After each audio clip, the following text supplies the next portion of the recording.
Oh shit, what up? Tech Fluidity here, and today I am here to show you part 2 of installing Mavericks onto my MacBook through an external SSD, whatever I called my last video. This is essentially part 2 to that, so where I actually did install Mavericks, as you can see right here, and you can actually see the icon right here of it clarifying that's on an external drive, and it is on an SSD. If you couldn't tell performance-wise, it's pretty damn snappy. You'll probably get to see more of that here as the video goes on. But I also want to kind of share my opinions on using Mavericks in 2016, again on a very appropriate Mac in terms of, again, Mavericks was the first OS to ship with the specific MacBook. So why would anyone use Mavericks? Well, Mavericks is kind of like the Windows XP / Windows 7 for Mac. I guess Snow Leopard would still be considered the Windows XP, and this would be considered the Windows 7 in terms of it being very stable for a lot of people, and it just being fine. This is the last time they had the sort of aqua theme that was a bit more glossy. As you can see right here, they got rid of the more glossy elements in OS X Yosemite, which was the version after this. And a lot of people just really like the design. They prefer it over Yosemite. When Yosemite first came out, I kind of shat on it. Still not 100%. I still do prefer this design personally, but not enough to actually use this main machine. But there you go. And again, stability is another big factor in this. And again, it's very fast and it just works.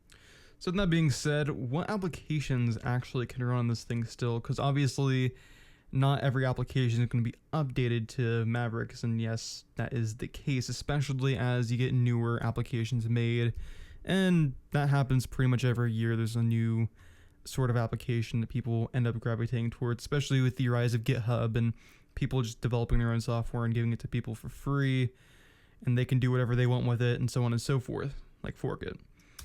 So I developed a list of sort of the software that I run on Sierra that I can or can't run in Mavericks. So the crosses with blue are the ones that version still works with Mavericks as it does in Sierra. The ones in purple, like App Cleaner, GarageBand, iMovie right here, those are the ones that do work in terms of the older version work. So the latest version of iMovie does not run in Mavericks, at least to my knowledge. If you try downloading the App Store, it just tells you we're going to download an older version for you, essentially. And there's that. Obviously, it's dependent on, do you think the older version works better or plays nicer versus the newer one? Some people prefer the older versions, especially of iMovie. iMovie is kind of, to a lot of people, went downhill over the years. App Cleaner's the same way. Newer version, they kind of do that where they have different versions, similar to, I forget, there was another application I was trying to think of that kind of did that same layout where they made, shit. It's in the next list. I'll bring that. Onyx, that's what I was thinking of. Onyx does the same thing where they release a separate version to each new version of Mac OS X, or in Sierra's case, Mac OS. You might see some yellows here and there. The yellows are the ones that signify that there are alternatives in terms of the actual, like, Canary. Canary does not work in Mavericks, unfortunately. It's a very new app. It's one of my favorite email clients, period. But unfortunately, it does not work in Mavericks, so you have to use something like Apple Mail or any other alternative you so desire. Red plain just doesn't work, and either there's no alternatives or I was too lazy to find alternatives. Not that I really cared. Things like Endurance and Helium. Helium's actually would be more useful in Mavericks compared to Sierra, because Helium does the picture-in-picture thing that Sierra does. And then green signifies that there is an alternative for Mavericks that might be better than the version that might work in Sierra. And I'll get into that here in a little bit.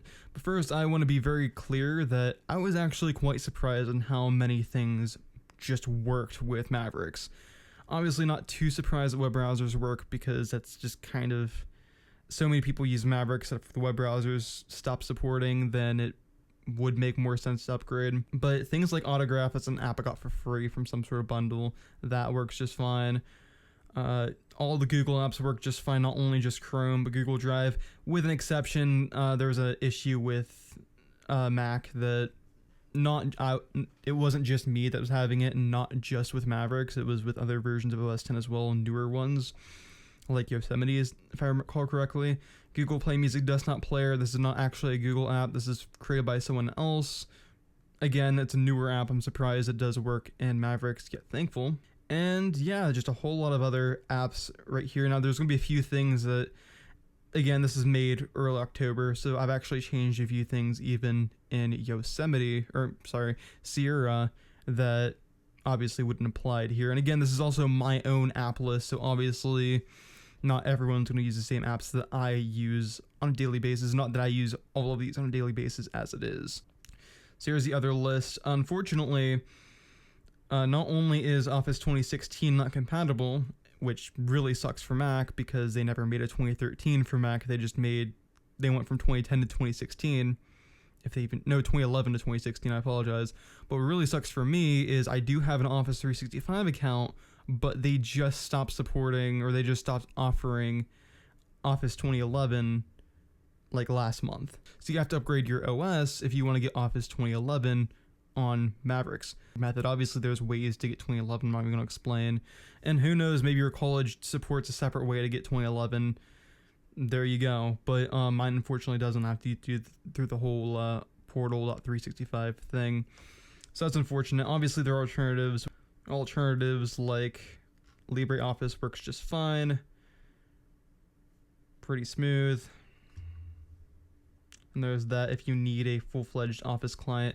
There are some other alternatives. NeoOffice I also have on here that works just fine, and they still update that just fine. It's essentially a fork of OpenOffice that runs a bit nicer on OS 10, as far as I know.